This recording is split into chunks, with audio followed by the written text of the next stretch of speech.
만약 또 만나게 된다면 저는 이왕이면 결승에서 만났으면 좋겠네요.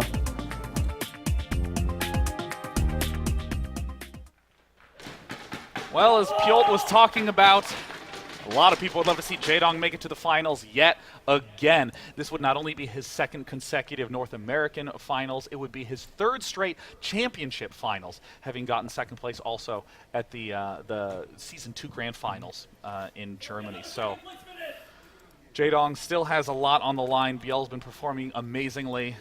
Last map, probably the most stable of all in ZvZ. That's right, we'll find out. Let's head into the game. It's on Yansu. Spawning down in the bottom left-hand corner. He brought the series to a swift 2-0, but doesn't quite seem to be able to get the third one. If you'd like to see him advance to the finals, give a cheer for Byul!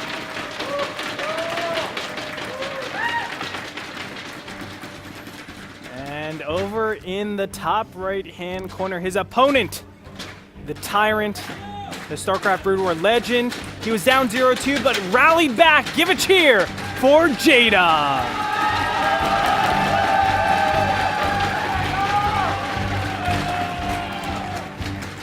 It's going to be another swift pre-Overlord pool from Byul. He's looking to bring the noise. And as you say, that new Korean metagame fashion, how is Jaedong going to answer? This is a map where it can be pretty acceptable to go hatch first because, as we said, it's a very safe entrance map. Not only is it narrow for you to defend, it's easy for you to scout your opponent. What is Jaedong going to do? This is the key deciding moment. This is where a drone will get rallied to the expo, or it will morph. I'm actually surprised. I mean, we've seen only early pools from Byul, really. So for him to actually say, yeah, let's make a hatchery, he has to be thinking, well, Byul is thinking, I've always shown pools. He's going to think I'm going to be hatching, but I'm going to go for a pool instead. Like, there's so many different mind games going on. Oh, Jaedong. Jaedong looks like he is a little concerned about the early pool. Yeah. Very often players will go hatch, build 2 drones, and then throw down that spawning pool. Jaedong's getting the pool right away. And look at this. Byul's even favoring his 8th Zergling before his queen. Very interesting. Gonna put down the queen and then the extractor. Do an extractor trick, just getting the queen really quickly. And then canceling. Well, it looks like he's actually going to be committing to the gas at this point in time. Byul is advancing forward, scouting. Byul is going to be in for a thrill when he sees that it is an expansion, that it's down. How is Jaedong going to prepare this defense? Does he pull drones and wait for the Zerglings, or does he just give up the hatchery altogether? I think this is a position where you do have to pull drones to defend the hatch, but no, Byul's not going to go for it. An unusual pull. This makes it very tempting for Jaedong to let it stay alive. How many drones does Jaedong pull? Honestly, 8 or 9 is going to have to be the number in this juncture. Yes, he needs to stop those Zerglings from attacking. That's why so many have to be pulled. Right now, the hatchery will finish. The Zergling will be spawning from that. And we're going to see almost all the Zerglings, or all of the drones being committed over here. The hatchery is being focused down. The drones are forced to attack.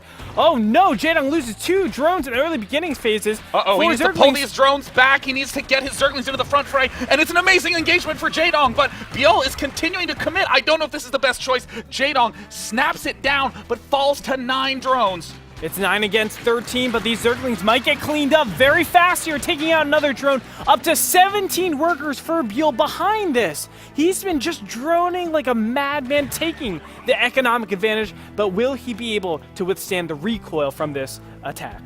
This is a near impossible situation to lose for Byul. Jaedong is going to have to play just a miracle game if he wants to win in this position. Byul has already thrown down his gas. He's not just going to be able to defend, he's going to be able to counterattack with relative ease. Byul controlled that magnificently. Jaedong needs to get these little edges picking off overlords, maybe even get a queen snipe here, and then he can have some hope, but Byul has just perfect timing.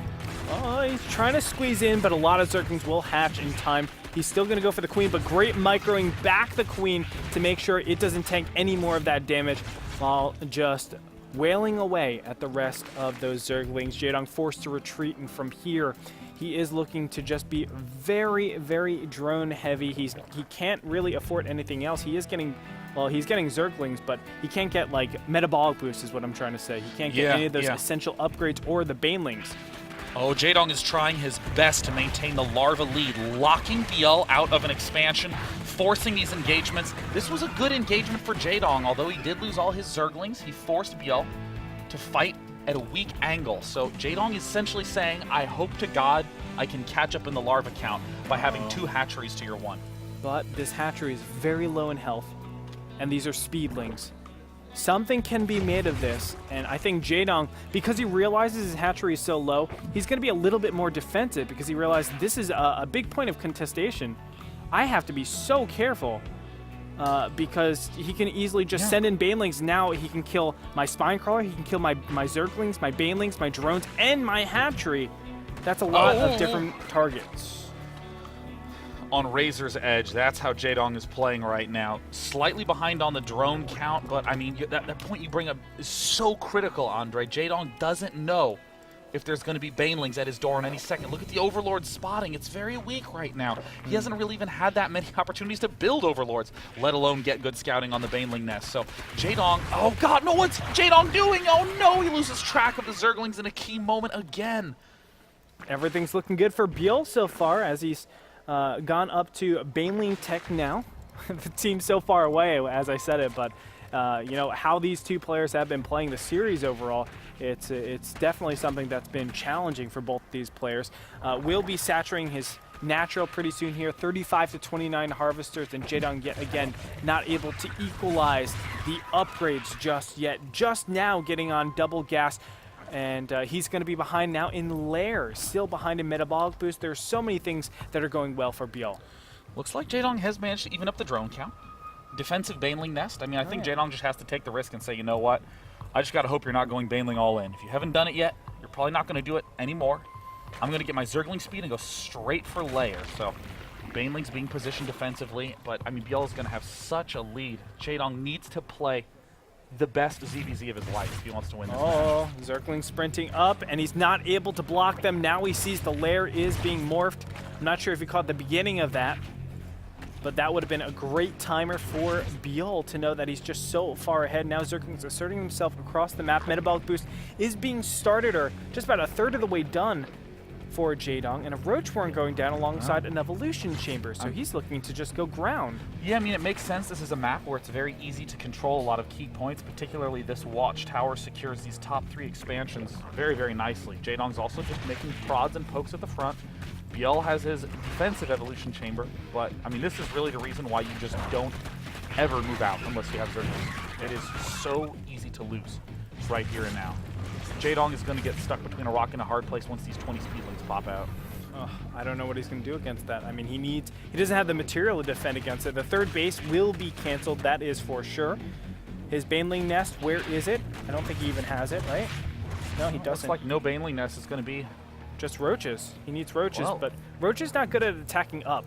Oh gosh, this is so hard right now for Jaedong. To try to pull this off is going to be such a miracle. Baneling's moving up right now. Jaedong has just Zerglings. Oh, the misclick to end all misclicks. Jaedong's just taken a huge blow to all his defenses. Byul setting himself up to do a big win in Game 5. That's right, killing the third base. It was not canceled, so inevitably these Zerglings will overrun. Now taking his own third base, and Spire Tech is almost finished. He has 700 gas banked, so you're going to see 7 mutas swing into action, crushing every roach, and from there, what can Jaedong ever do? He won't be able to get out of his natural. He doesn't even have the right anti-air at this point. An Overseer gets in, and to his dismay, he sees an already completed Spire.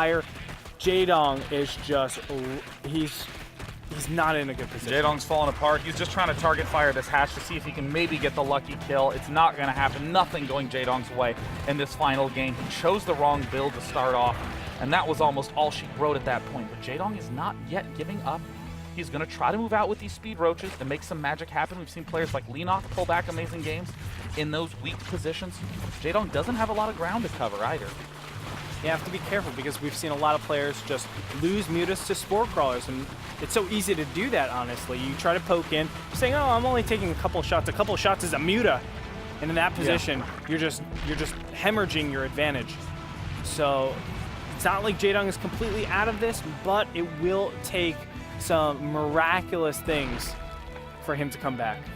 Well, we see the Mutals darting around up into the main base. Spore Crawler not in the ideal position. The Queen's not zoning properly. Not protecting that much, but looks like Jaedong is going to be relying on counterattacks. It's 8 mutas and 31 Zerglings. an unusual amount of Zerglings at this juncture, but the perfect play. Those will be able to surround and trap the Roaches while the Mutas deal the damage. I mean, Byul is doing everything right, and now he will be able to outmass what Roaches Jaedong has. I mean, think of all the stuff that Jaedong needs to invest into. Queens, he needs to invest into infestors, the upgrades, and all this time he's not caring for his Roach count. And that's when Byul is just going to overwhelm him with the timing. Look at that supply. Jaedong down almost 50 supply, now only 40, but still. Wait a minute, I think Byul What? might be doing a little bit of a misread. Byul's trying to transition into Roaches of his own. Byul, with 19 Roaches, He's just going to get overpowered. Jaedong is going to be going up against the worst possible situation. He's going to be up against a player who transitioned into Roaches. Jaedong still thinks he's up against a Mutalinging player, and he's going to be running headlong into a fat army of Roaches. Gosh, units tab showing 17 to 21. There's the Nidus Worm, but 4 drones actually is enough to damage it down before it actually comes up. So Jaedong will just getting denied at every turn. I mean, is there anything Jaedong can do at this point? I don't know. I mean, he's looking for just cost-efficient trades. I don't know where he can get them. That's the start of it, but it's not going to be nearly enough, obviously. What a brilliant transition by Byul. Throwing out these Mutals, he knew Jaedong was on the back foot. Suddenly, Jaedong's trying to get up all the anti-air that he can. And how does Byul answer? With a complete surprise twist turn to mass Roach. I mean, look at the Roach count, 41 to 28. Now, the one thing that'll help out Jaedong, if anything, is going to be him attacking while he only has +1 and Jaedong has +2. And that'll ensure that there can be some sort of advantage in just quality of units, but it's still hard with the unit tab showing 21 Roaches for Jaedong to 45 for Byul. This Byul is just moving getting forward. ugly. Hydralisk Den going down for Byul. He's transitioning all the way back after 2 early build order brilliant plays from Byul. It looks like he's about to use a 3rd one to crack Jaedong. Jaedong can't even get up his expansion safely. Byul is using all of his units to perfect efficiency. Just beautiful play from Byul. The Muta's still doing work. You don't normally see this in any of the matchups. Muta's still being cost efficient at 16 minutes into the game. I mean, everything's looking a lot worse. Their Spore Crawler is able to take out one of the Mutas, but it's too little too late, as Queens will get out of position because of that. And here's the big swing of Roaches, probably denying the 3rd base. No position is set up by Jaedong, and he's going to take the fight in a very awkward engagement. But you can see the concave is already there for Byul. Everything's working out perfectly for our incredible miracle player.